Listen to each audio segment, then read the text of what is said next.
ध्रुवन्ते राजा वरुणो ध्रुवन्ते बृहस्पतिः ध्रुवन्त इन्द्रश्चाग्निश्च राष्ट्रम् धारयताम् ध्रुवम् पर्वत इवाविचाचलिः इन्द्र इवेह ध्रुवस्तिष्ठ इह राष्ट्रमुधारय अभितिष्ठ प्रतन्यतः अधरे सन्तु शत्रवः इन्द्र इव वृत्रः तिष्ठ सुमुहूर्तोऽस्तु सुप्रतिष्ठितमस्तु ॐ भद्रम् दधातु ॐ शान्तिः शान्तिः शान्तिः भद्रम् कर्णेभिः शृणुयाम देवाः भद्रम् पश्येमाक्षभिर्यजत्राः स्थिरैरङ्गैस्तुष्टवागुंसस्तनूभिः व्यशेम देवहितम् यदायुः स्वस्ति न इन्द्रो वृद्धश्रवाः स्वस्ति नः पूषा विश्ववेदाः स्वस्ति नस्तार्क्ष्यो अरिष्टनेमिः स्वस्ति नो बृहस्पतिर्दधातु ॐ शान्तिः शान्तिः शान्तिः ॐ लं नमस्ते गणपतये त्वमेव प्रत्यक्षम् तत्त्वमसि त्वमेव केवलम् कर्तासि त्वमेव केवलम् धर्तासि त्वमेव केवलम् हर्तासि त्वमेव सर्वम् खल्विदम् ब्रह्मासि त्वम् साक्षादात्मासि नित्यम् ऋतम् वच्मि सत्यम् वच्मि अवत्वम् मा अववक्तारम् अवश्रोतारम् अवदातारम् अवधातारम् अवानूचानमवशिष्यम् अवपश्चात्तात् अवपुरस्तात् अवोत्तरात्तात् अवदक्षिणात्तात् अवचोर्ध्वात्तात् अवाधरात्तात् सर्वतो माम् पाहि पाहि समन्तात् त्वम् वाङ्मयस्त्वम् चिन्मयः त्वमानन्दमयस्त्वम् ब्रह्ममयः त्वम् सच्चिदानन्दाद्वितीयोऽसि त्वम् प्रत्यक्षम् ब्रह्मासि त्वम् ज्ञानमयो विज्ञानमयोऽसि सर्वम् जगदिदम् त्वत्तो जायते सर्वम् जगदिदम् त्वत्त्वस्तिष्ठति सर्वम् जगदिदम् त्वयि लयमेष्यति सर्वम् जगदिदम् त्वयि प्रत्येति त्वम् भूमिरापो नलो निलो नभः त्वम् चत्वारि वाक्परिमितापदानि त्वम् गुणत्रयातीतः त्वम् देहत्रयातीतः त्वम् कालत्रयातीतः त्वम् अवस्थात्रयातीतः त्वम् मूलाधारे स्थितोऽसि नित्यम् त्वम् शक्तित्रयात्मकः त्वाम् योगिनो ध्यायन्ति नित्यम् त्वम् ब्रह्मा त्वम् विष्णुस्त्वम् रुद्रस्त्वमिन्द्रस्त्वमग्निस्त्वम् वायुस्त्वम् सूर्यस्त्वम् चन्द्रमास्त्वम् ब्रह्म भूर्भुवः सुवरोम् गणादीन् पूर्वमुच्चार्य वर्णादीस्तदनन्तरम् अनुस्वारः परतरः अर्धेन्दुरसितम् तारेण रुद्धम् एतत्तव मनोस्वरूपम् गकारः पूर्वरूपम् अकारो मध्यमरूपम् अनुस्वारश्च अन्त्यरूपम् बिन्दुरुत्तररूपम् नादः सन्धानम् सगुंहिता सन्धिः सैषा गणेश विद्या गणकऋषिः निसृद्गायत्री छन्दः श्रीमहागणपतिर्देवता ॐ गङ्गणपतये नमः एकदन्ताय विद्महे वक्रतुण्डाय धीमहि तन्नो दन्ती प्रचोदयात् एकदन्तम् चतुर्हस्तम् भाषमङ्कुशधारिणम् रदम् च वरदम् हस्तैर्बिभ्राणम् मूषिकध्वजम् रक्तम् लम्बोदरम् शूर्पकर्णकम् रक्तवाससम् रक्तगन्धानुलिप्ताङ्गम् रक्तपुष्पैः सुपूजितम् भक्तानुकम्बिनम् देवम् जगत्कारणमच्युतम् आविर्भूतम् च दृष्ट्यादौ प्रकृतेः पुरुषात् परम् एवम् ध्यायति यो नित्यम् स योगी योगिनाम् वरः नमो व्रातपतये नमो गणपतये नमः प्रमथपतये नमस्ते अस्तु लम्बोदरायै कदन्ताय विघ्नविनाशिने शिवसुताय श्रीवरदमूर्तये नमो नमः। एतदथर्वशीर्षं योधीते स ब्रह्मभूयाय कल्पते स सर्वतः सुखमेधते स सर्वविघ्नैर्न बाध्यते स पञ्चमहापापोपपातकात् प्रमुच्यते सायमधीयानो दिवसकृतं पापं नाशयति प्रातरधीयानो रात्रिकृतं पापं नाशयति सायं प्रातः प्रयुञ्जानो अपापो भवति सर्वत्राधीयानोपविघ्नो भवति धर्मार्थकाममोक्षं च विन्दति इदमथर्वशीर्षमशिष्याय न देयम् यो यदि मोहाद्दास्यति स पापीयान् भवति सहस्रावर्तनाद्यय्यम् काममधीते तम् तमनेन साधयेत् अनेन गणपतिमभिषिञ्चति स वाग्मी भवति चतुर्थ्यामनश्नम् जपति स विद्यावान् भवति इत्यथर्वणवाक्यम् ब्रह्माद्यादरणम् विद्यात् न बिभेति कदाचनेति यो दूर्वाङ्कुरैर्यजति स वै श्रवणोपमो भवति यो राजैर्यजति स यशोवान् भवति स मेधावान् भवति यो मोदकसहस्रेण यजति स वाञ्छितफलमवाप्नोति यः साज्यसमिद्भिर्यजति स सर्वम् लभते अष्टौ ब्राह्मणान् सम्यग्राहयित्वा सूर्यवर्चस्वी भवति सूर्यग्रहे महानद्याम् प्रतिमा सन्निधौ वा जप्त्वा सिद्धमन्त्रो भवति महाविघ्नात्प्रमुच्यते महादोषात्प्रमुच्यते महापापात्प्रमुच्यते स सर्वविद्भवति य एवम् वेद इत्युपनिषत्। ॐ शान्तिः शान्तिः शान्तिः सम्पूजकानाम् परिपालकानाम् जितेन्द्रियाणाम् च तपोधनानाम् देशस्य राष्ट्रस्य कुलस्य राज्ञः करोतु शान्तिम् भगवान् गणेशः महागणपतये नमः।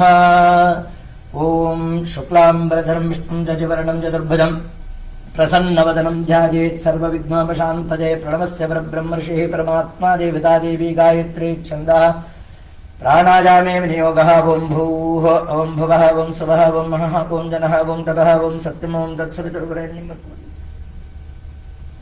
ॐ आपः ज्योतिर्सः अमृतम् ब्रह्मा भूर्भुवस्वरो नमो पात्रसमस्तादुर्दक्षेद्वारा श्रीपरमेश्वरप्रीत्यर्थम् करिष्यमाणस्य मकरसङ्क्रान्ति सूर्यनारायणपूजा कर्मणि निर्विघ्नता सिद्ध्यर्थम् आदौ विघ्नेश्वरपूजाम् करिष्ये विघ्नेश्वरपूजाम् करिष्ये अपगुपस्पृश्य ॐ गणानाम् त्वा गणपतिगुम् हवामहे कविम् कवीनामुपमश्रवस्तमम् ज्येष्ठराजम् ब्रह्मणाम् ब्रह्मणत्पद आनश्रन्नोतिभिः सीददातनम् ॐ भूर्भुवस्वरम् श्रीवरदविघ्नेश्वरस्वामिने नमः।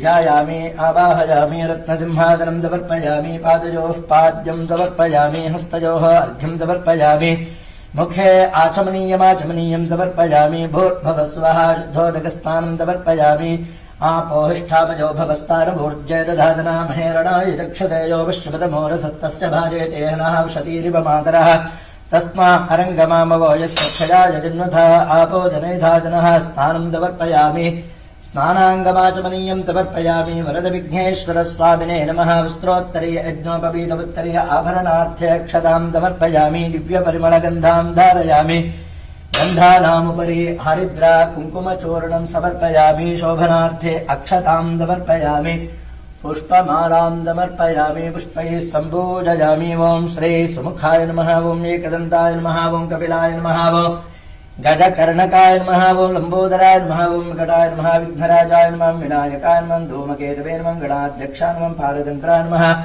गजाननाय नमः वक्रतुण्डाय नमः शूर्पकर्णाय नमः हेरम्बाय नमः स्कन्दपूर्वजाय नमः ॐ श्री महागणपतये नमः। नानाविधपरिमलपत्रपुष्पाणि समर्पयामि ॐ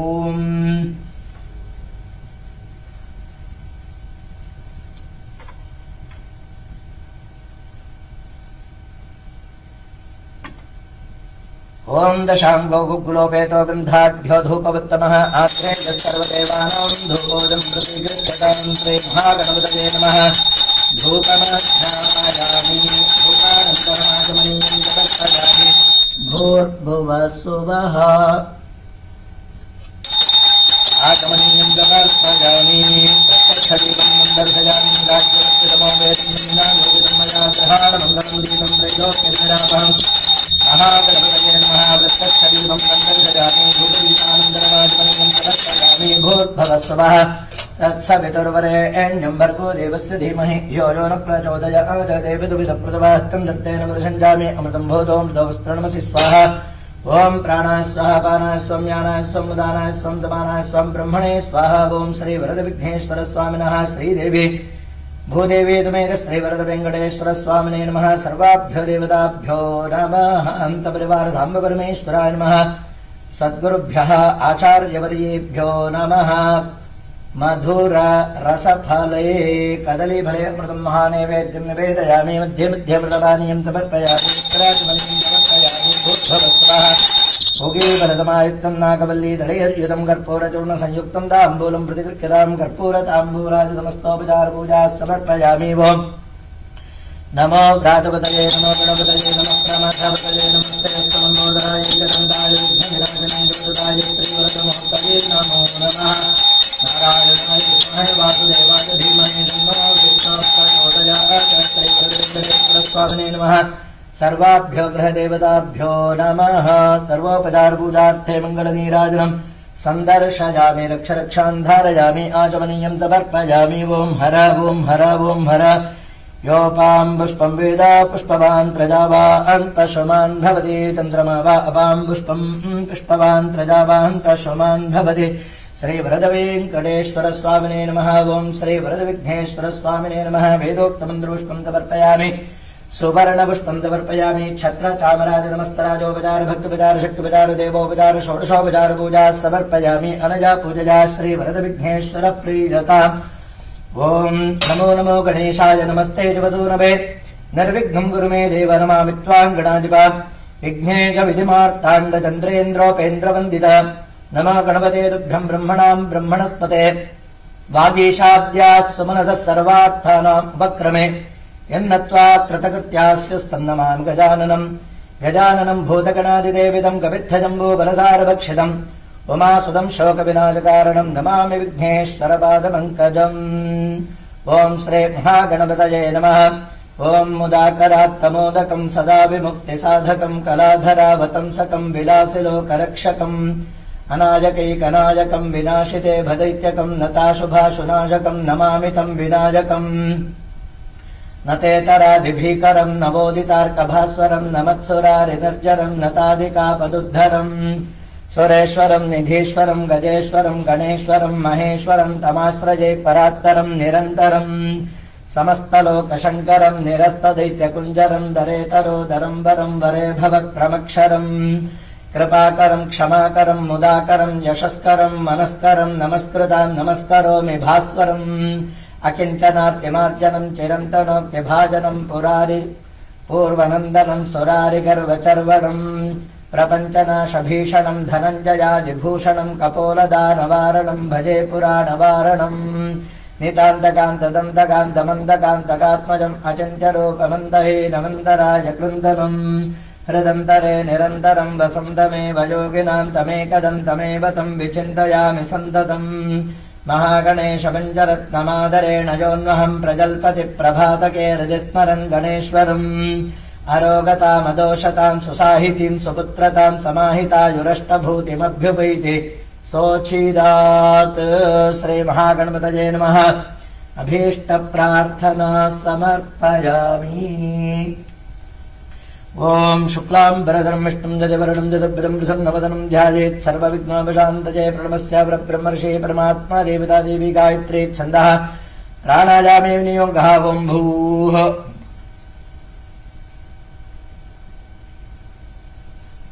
ओमापः ज्योतिर्दामृतं ब्रह्माभूर्भवस्वरं नमो वात्समस्तादुर्दक्षयद्वारा श्री परमेश्वर प्रीत्यर्थं वरदवेङ्कटेश्वर प्रीत्यर्थं शुभे दिने शोभने मुहूर्ते अद्य ब्रह्मणः द्वितीयपरार्धे श्वेतवराहकत्वे वैवस्वतमन्वन्तरे अष्टांशदिने कलियुगे प्रथमे पादे क्रौञ्चद्वीपे रम्यकवृषे ऐन्द्रखण्डे कपिलारण्यक्षेत्रे अस्मिन् श्री सप्तगिरि मध्ये निवासित श्रीवरदक्षेत्रे शकाब्दे अस्मिन् वर्तमाने व्यवहारिके प्रभवादि षष्टि संवत्सराणाम् मध्ये श्री प्लवनाम संवत्सरे उत्तरायणे हेमन्तरदोषशिरऋतौ मकरमासे पौषमासे शुक्लपक्षेऽद्य द्वादश्याम् जुपदितो वासरः अद्यवासरस्तु भृगुवासरयुक्तायाम् रोहिणी नक्षत्रयुक्तायाम् शुभनक्षत्र शुभयोग शुभकरण सकल एवं गुणविशेषण विशिष्टायाम् अस्याम् वर्तमानायाम्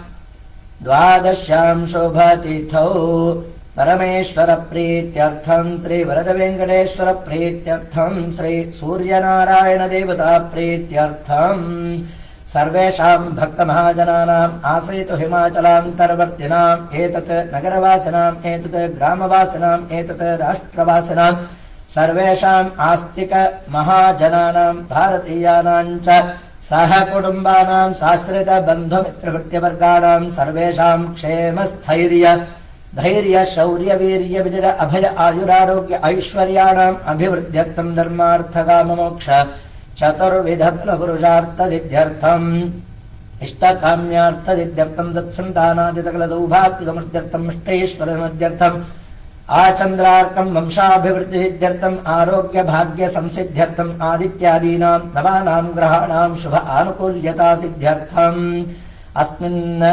मकर संक्रमण पुण्यकाले श्री छाया सुवत्सलाम्बा समेत श्री सूर्यनारायण स्वामिनः संपूर्ण प्रसाद सिद्ध्यर्थम् अनुग्रह विशेषेण सकलविध आरोग्य भाग्य संसिद्ध्यर्थम् आयुरारोग्य ऐश्वर्याभिवृद्ध्यर्थम् समस्त कार्येषु विजय प्राप्ति सिद्ध्यर्थम् राजद्वारे सर्वजन आनुकूल्यता सिद्ध्यर्थम् सकल रोग भय पीडा परिहारार्थम् अरोग दृढगात्रता सिद्ध्यर्थम् समस्त सन्मङ्गलावाप्त्यर्थम् सर्वाभीष्ट सिद्ध्यर्थम् मकर संक्रमण पुण्यकाले श्री सूर्यनारायण देवता पूजाराधनाख्य कर्म करिष्ये तदादौ कलशादि पूजाम् च करिष्ये अपउपस्पृश्य महागणपतये नमः समस्तोपचारान् समर्पयामि वो गणानाम् त्वा गणपतिगम् हवामहे कविम् कवीनामुपमश्रवस्तमम् ज्येष्ठराजम् ब्रह्मणाम् ब्रह्मणस्पदा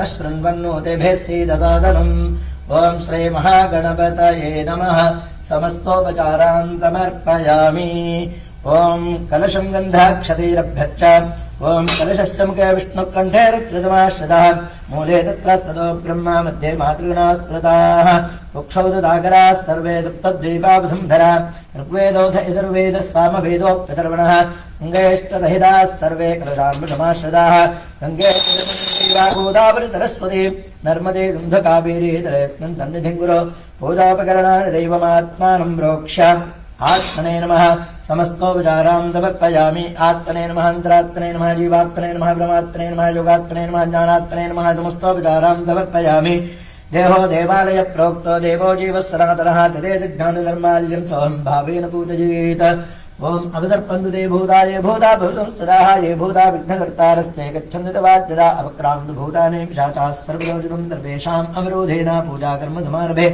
तीक्ष्णदंष्ट्र महाकाय कल्पान्तधनोपमा भैरवाय नमस्तुभ्यम् अनुज्ञाम् दातुमर्हसि ॐ अनन्तासनाय नमः कूर्मासनाय नमः कमलासनाय नमः विलासनाय नमः योगासनाय नमः बुद्धासनाय नमः मध्ये श्री परमसुखासनाय नमः आगमार्थम् तु देवानाम् गमनार्थम् तु रक्षताम् गुरवे घण्टारवम् तत्र देवताक्वानलाञ्छनम् घण्टादेवताभ्यो नमः गन्धपत्रपुष्पाक्षतैः सकलाराधनम् ॐ भो देवदेवी रूपस्त्वम् कर्मदाक्षेष्य विघ्नकृत यावत् कर्म समाप्तिः स्यात् तावत् त्वम् सुस्थिरो भव दीपमहालक्ष्मी नमः समस्तोपचारपूजा समर्पयामि ॐ गुङ्गुरुभ्यो नमः वेङ्कटपतये नमः सरस्वत्यै नमः क्षमक्षेत्रपालकाय नमः आधारकृत्यै नमः मूलप्रकृत्यै नमः ॐ आदिकूर्माय नमः आदिवराहाय नमः अनन्तासनाय नमः कल्पकवृक्षाय नमः श्वेतचामराभ्यां नमः श्वेतच्छत्रधराय नमः कामधेनवे नमः कल्पतरुवे नमः रत्नमण्डपाय नमः अनंत गुणगणशक्तियुक्ताय सपरिवार श्री सूर्यनारायण स्वामिनः योगपीठासनाय नमः ओं श्री वरद वेंकटेश्वर स्वामिनः योगपीठासनाय नमः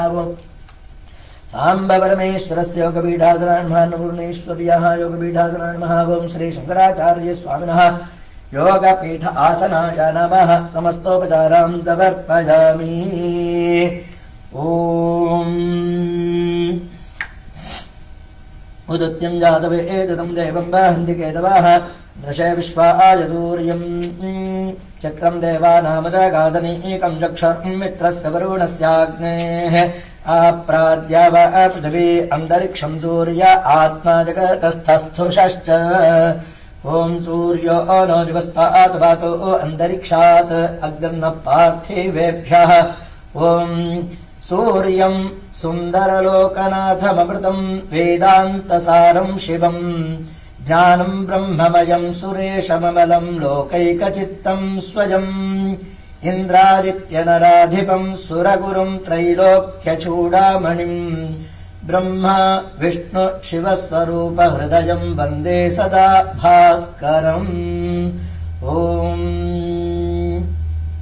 भगवते श्री छाया संज्ञा समेत श्री सूर्यनारायण स्वामिने नमः श्री सूर्यनारायण स्वामिनं ध्यायामि आवाहयामि ॐ आवाहितस्य श्री सूर्यनारायण छायावर्चलाम्बा समेत श्री सूर्यनारायण स्वामिनः प्राणप्रतिष्ठा महामन्त्रस्य ब्रह्म विष्णु महेश्वरार्धः सामाधर्वाणच्छन्दांसे सकल जगत्प्रत्यमार्गाणि प्राणशक्ति प्रादेवता आं बीदुं ह्रीं शक्तिः क्रों कीलकम् आवाहितस्य श्री सूर्यनारायण स्वामिनः प्राणप्रतिष्ठार्थे जपे विनियोगः आम् अङ्गुष्ठाभ्यर्महरीन्द्रजनेभ्यर्म कुरो मध्यमाभ्यर्मावनाङ्काभ्यं ह्रीङ्निष्ठाभ्यं कुरो करदलगलुष्टाभ्यर्महामृदयान्मृदे स्वाहा क्रों जिगाशुट आङ्गवजाम्रेणे तत्र क्रोमस्त्राविडगुर्भोस्त्रां दिग्बन्धः ध्यानं रक्ताम्बोधिस्तवतोल्लासदरुणगरोजाधिरूढागराब्जैः पाशं कोदण्डमिक्षोद्भवमणिगुणमप्यङ्कुशं पञ्चबाणानाविभ्राणात्कबालं निरदर्शिताभेनवक्षोरुहाढ्या देवी बालात्कवर्णा भवतु सुखकरी प्राणशक्तिप्राणः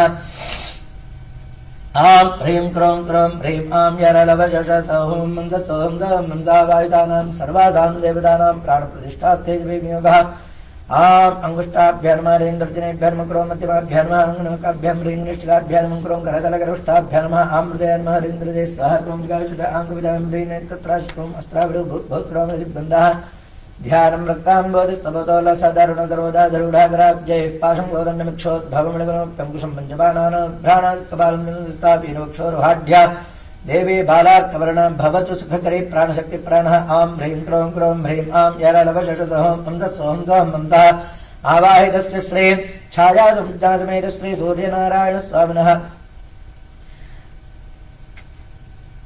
प्राणाः यः प्राणाः जीवैः स्थितः सर्वेन्द्रियाणि वाङ्मनस्तक्षुश्रोत्रदिक्पाघ्राणप्राणापानव्यानोदारदमानाः इहैव आगत्य अस्मिन् मण्डले सुखं जलं तिष्ठन्तु स्वाहा सान्निध्यं कुर्वन्तु स्वाहा सूनी देवनारस्नातु दक्षपुनः प्राणमिहनोधे भोगं जोपश्येम सूर्यां चरन्तमनोमदेवलयान् स्वस्ति प्राणां प्रतिष्ठापयामि प्राणशक्ते नमः आसनाद्युपचारपूजाः समर्पयामि भूर्भुवः स्वः प्राणशक्त्यै नमः तत्सवितुर्वरेण्यं भर्गो देवस्य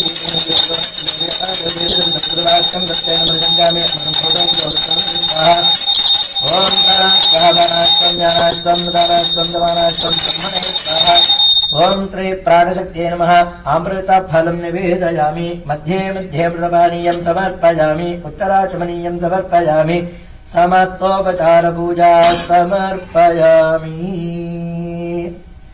ॐ आवाहयामि देवेद्यम् आश्रिताभीष्टदायिनम् आदित्यम् अखिलाराध्यम् आरोग्यपदप्रदमच्युतम् श्री सूर्यनारायण स्वामिने नमः आवाहयामि आसनम् सङ्गृहाणेदम् द्वादशात्मम् दिवाकर छायानायक लोकेश मया भक्त्या समर्पितम् श्री छायासुवर्चलाम्बा समेत श्री सूर्यनारायण स्वामिने नमः आसनं समर्पयामि पाद्यं ददामि भगवन् पद्मादिकुसुमैर्युतम् पद्मबन्धो गृहाणत्वं प्रभाकर नमोऽस्तु ते श्री सूर्यनारायण स्वामिने नमः पादयोः पाद्यं समर्पयामि ददाम्यात् अर्घ्यं गृहीणीष्वदेवेश गन्धाक्षतबलान्वितम् अघनाशक विश्वात्मन् हरिदश्व प्रसीद मे। ओम श्री सूर्यनारायण स्वामिने नमः। स्तयोः अर्घ्यमर्घ्यं समर्पयामि। ददाम्याचमनं तुभ्यं चराचर विबोधक भक्त्याहं भास्करायाद्य जगद्ध्वान्त विनाशिने। श्री सूर्यनारायण स्वामिने नमः। मुखे आचमनीयं समर्पयामि। मध्वाज्यदधि संयुक्तं मधुपर्कं प्रभाकर लोकनाथ मया दत्तं ग्रहाण मुनिसेवित। श्री सूर्यनारायण स्वामिने नमः। मधुपर्कं समर्पयामि। मध्वाज्य शर्करायुक्तं फलक्षीर समन्वितं पंचामृतं प्रदास्यामि पंचपातकनाशिने। श्री सूर्यनारायण स्वामिने नमः। मनसा पंचामृतं समर्पयामि।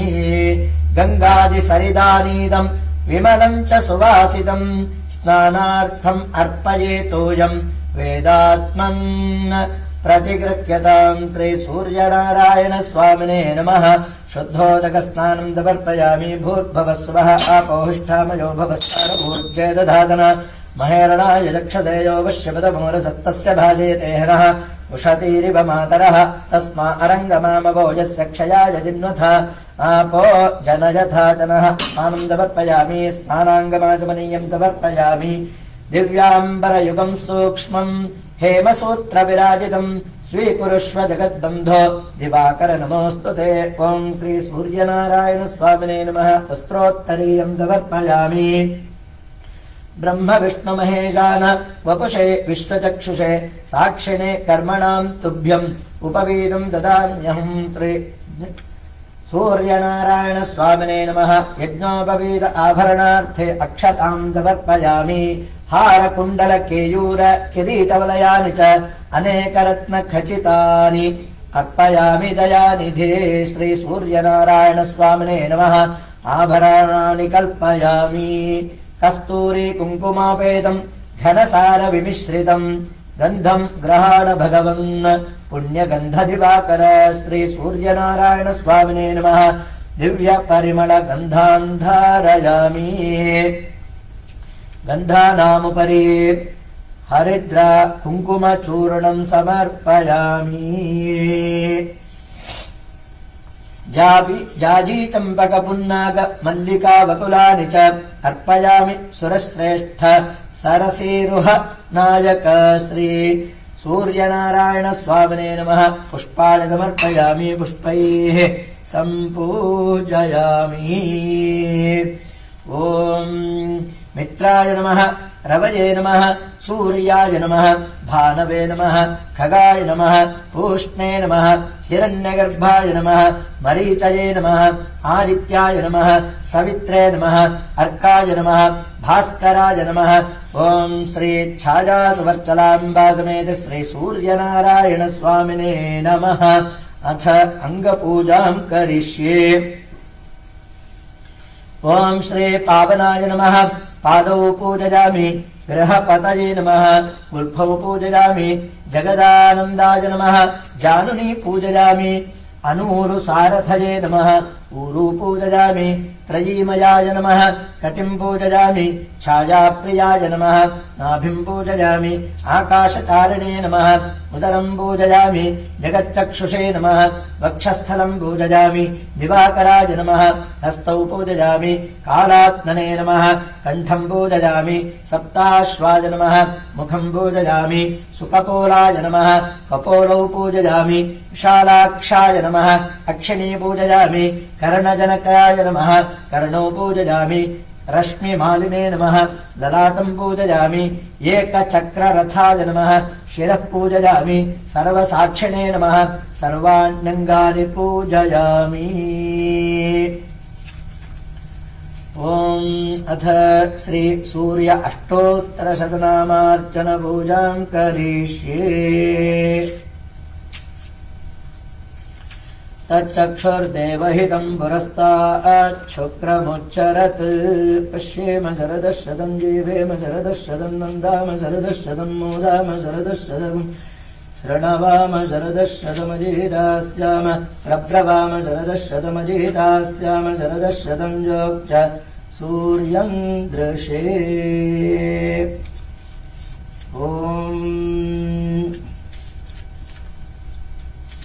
उदत्यं जातवेदतं देवं वहन्ति केतवः ऋषे विश्वाय सूर्यम् अपत्येतादवो यथा नक्षत्रायं जक्तुभिः सूराय विश्वचक्षसे अदृश्रमस्य केतवो विरश्मयोजना अनु भ्राजन्तो अग्नयो यथा तरुणिर्विश्वदर्शतो ज्योतिष्कृता सूर्या विश्वमाभाजरोचनम् प्रत्यङ् देवानां विषप्रत्यङ्गुदेजमानुजान् प्रत्यङ् विश्वं सदृशे येन आपावगचक्षसाभरण्यम् तञ्जना अनु त्वम् वारुणपश्यासि विद्यामे गरुदस्पृथ्वः विमानो अक्तुभिः विश्वञ्जन्मानि सूर्य सप्तत्वा हरितोरथे वहन्ति देवसूर्य शोजश्चे संविलक्षणा अयुक्तसप्तशुञ्जभस्सूरोरथस्य नत्याः ताभिर्याति स्वयुक्तभिः उद्वजन्तमासस्तरिजोतिष्पश्यन्तमुत्तारम् एवम् देवत्रा सूर्यमगम् मज्ज्योतिरुत्तमम् उद्यन्नद्यमित्रमः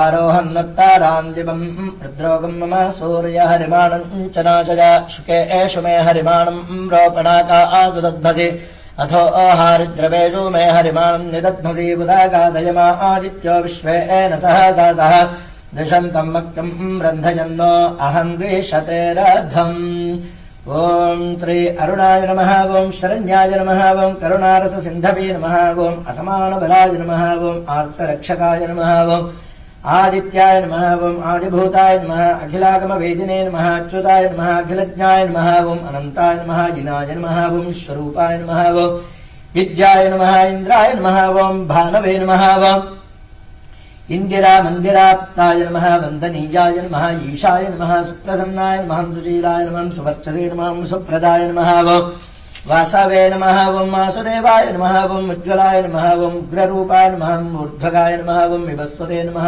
उद्दित्किरणजालाय नमः ऋषिकेशाय नमः ऊर्जस्वलाय नमः वीराय नमः निर्जराय नमः जिदाय नमः ऊर्ध्वजाभावरूपयुक्तसारथये नमः ऋषिवन्द्याय नमः ऋग्घन्त्रे नमः वृक्षचक्रचराय नमः मृजुस्वभावजित्ताय नमः नित्यस्तुत्याय नमः रकारमातृकावर्णरूपाय नमः उज्ज्वलतेजसे नमः वृक्षादिनाथमित्राय नमः पुष्कराक्षाय नमः लुप्तदन्ताय नमः शान्ताय नमः कान्तिदाय नमः घनाय नमः कनत्कनकभूषाय नमः खद्योताय नमः लूनितागिरदैत्याय नमः सत्यानन्दस्वरूपिणे नमः अपवर्गप्रदाय नमः आर्तशरण्याय नमः एकाकिने नमः भगवते नमः दृष्टिस्थित्यन्तकारणे नमः गुणात्मने नमः घृणीवृते नमः बृहते नमः ब्रह्मणे नमः ऐश्वर्यदाय नमः शर्वाय नमः मरिदश्वाय नमः शौरजे नमः दशदिक्सम्भूता सम्प्रकाशाय नमः भक्तवश्याय नमः भोजस्कराय नमः जयिदे नमः जगदानन्दहेतवे नमः जन्ममृत्युजराव्याधिवर्जिताय नमः उच्चस्थानसमारूढरथस्थाय नमः असुरारजे नमः कमनीयकराय नमः उज्ज्वलाय नमः अब्जवल्लभाय नमः अन्तर्बहिः प्रकाशाय नमः अचिन्त्याय नमः आत्मरूपिणे नमः अच्युताय नमः अमरेशाय नमः परस्मै ज्योतिषे नमः अहस्कराय नमः रवजे नमः हरजे नमः परमात्मने नमः तरुणाय नमः ब्रेण्याय नमः ग्रहाणां पतजे नमः भास्कराय नमः आदिमध्यान्तरहिताय नमः सौख्यप्रदाय नमः जगत् सकल जगतां पतजे नमः सूर्याय नमः कवचे नमः नारायणाय नमः परेशाय नमः तेजोरूपाय नमः श्रीहिरण्यगर्भाय नमः श्री ह्रीं सम्पत्कराय नमः ऐं इष्टार्थदाय नमः अनुप्रसन्नाय नमः श्रीमते नमः श्रेयसे नमः भक्तकोटिसौख्यदायिने नमः निखिलागमवेद्याय नमः नित्यानन्दाय नमः छाया उषा देवी छाया सुवर्चला देवी छाया संज्ञा देवी समेत श्री सूर्यनारायण स्वामिने नमः नानाविध परिमलपत्र पुष्पाणि कुङ्कुमाक्षतदूर्वा बिल्व तुलसीदलानि समर्पयामि। ॐ छाया सुवर्चलाम्बा समेत श्री सूर्यनारायण स्वामिने नमः 12 नमस्कारान् समर्पयामि। ॐ मित्राय नमः, ॐ रवये नमः, ॐ सूर्याय नमः ॐ भानवे नमः ॐ खगाय नमः ॐ ओष्णे नमः ॐ हिरण्यगर्भाय नमः ॐ मरीचये नमः ॐ आदित्याय नमः ॐ सवित्रे नमः ॐ अर्काय नमः ॐ भास्कराय नमः ॐ छायासुवत्सलाम्बा समेत श्री सूर्यनारायण स्वामिने नमः ॐ द्वादश मंत्र नमस्कारान् समर्पयामि।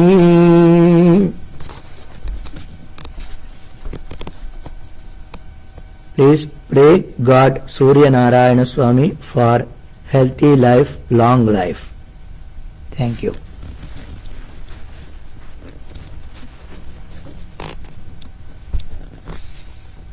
Happy Pongal, happy Makara Sankranti to all of.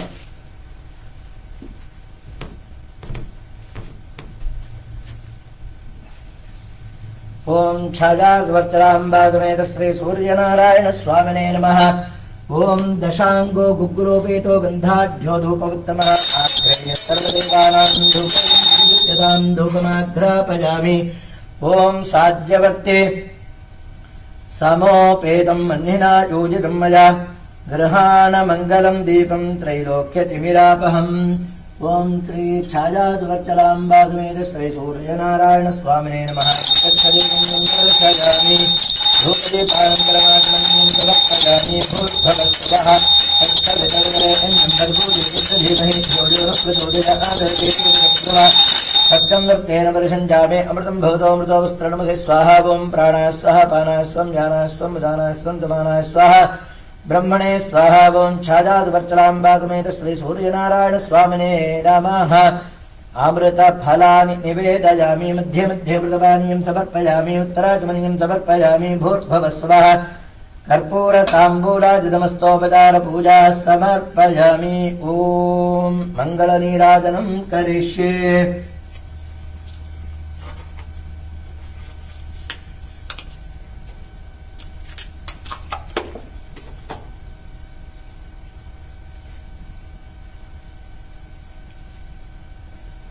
ओम सविता पश्चात् सविता परस्तात् सवितोत्तरात् सविता धरात् सवितानुस्वरवतादिन्दभितानो रातदां दीर्घमायुः। नमो रातपदये नमो गणपतये नमः प्रमदपदये नमस्ते सकलम्बोदरायै कदन्ताय सिद्धविनाशने युवदाय श्रीवरदमूर्तये नमो नमः। नारायणाय विद्महे वासुदेवाय धीमहि तन्नो विष्णुः प्रचोदयात्। महादेव्यै विद्महे धीमहि तन्नो लक्ष्मी प्रचोदयात्। श्री सूर्यनारायण स्वामिने नमः। श्री वरद विघ्नेश्वराय नमः। वरद वेङ्कटेश्वर स्वामिने नमः। सर्वाभ्यो देवताभ्यो नमः। सर्वोपचार पूजार्थे मङ्गलकर्पूरनीराजनं सन्दर्शयामि। रक्षरक्षान् धारयामि। आचमनीयं समर्पयामि। योपां पुष्पं वेद पुष्पवान् प्रजावान् पशुमान् धवति। चन्द्रमा वा अपां पुष्पं पुष्पवान् प्रजावान् पशुमान् धवति। श्री सूर्यनारायण स्वामिने नमः। वेदोक्तमन्त्रपुष्पं समर्पयामि। सुवर्णपुष्पं समर्पयामि। छत्रचामराज नमस्त्राजोपचार भक्तोपचार शक्त्योपचार देवोपचार षोडशोपचार पूजा समर्पयामि। अनया पूजया श्री सूर्यनारायण प्रीयताम्। ॐ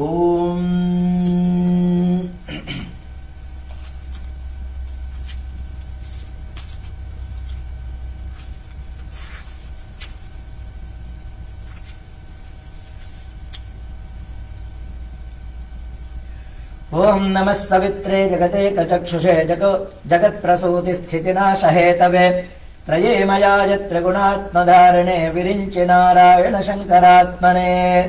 ध्येयः सदा सवितृमण्डलमध्यवर्ती नारायणः सरसिजासनसन्निविष्टः। केयूरवान् मकरकुण्डलवान् किरीटी हारे हिरण्मयवपुर्धृतशङ्खचक्रः। ओम यन्मण्डलम् दीप्तिकरम् विशालम् रत्नप्रभम् दीप्तमनादिरूपम् दारिद्र्यदुःखक्षयकारणम् च पुनातु माम् तत्सवितुर्वरेण्यम्।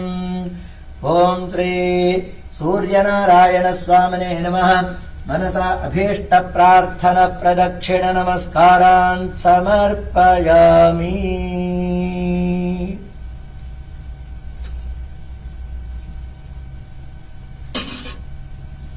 ఓం శ్రీర్వర్చస్వమాయుష్యమారోగ్యమవిధాక్షోభమాన్మహీయతే ధాన్యం ధనం వశం బహుపుత్రలాభం శత సంవత్సరం దీర్ఘమాయుః. ఇంద్రావరుణాసో మనసమతృప్తం రాజస్పోషం యజమానేషు దత్తం ప్రజాం పుష్టిం భూతిమస్మాసో దత్తం దీర్ఘాయుత్వాయ ప్రతిరతం న ఆయుః. సర్వేషాం ఛాయా సంజ్ఞా సమేత శ్రీ సూర్యనారాయణ ప్రసాదేన ఆయురారోగ్య ఐశ్వర్యాభివృద్ధిరస్తు సకల శ్రేయోభివృద్ధిరస్తు సమస్త సన్మంగళాని సంతో ఆరోగ్య దృఢగాత్రత సిద్ధిరస్తు సకల శ్రేయోభివృద్ధిరస్తు.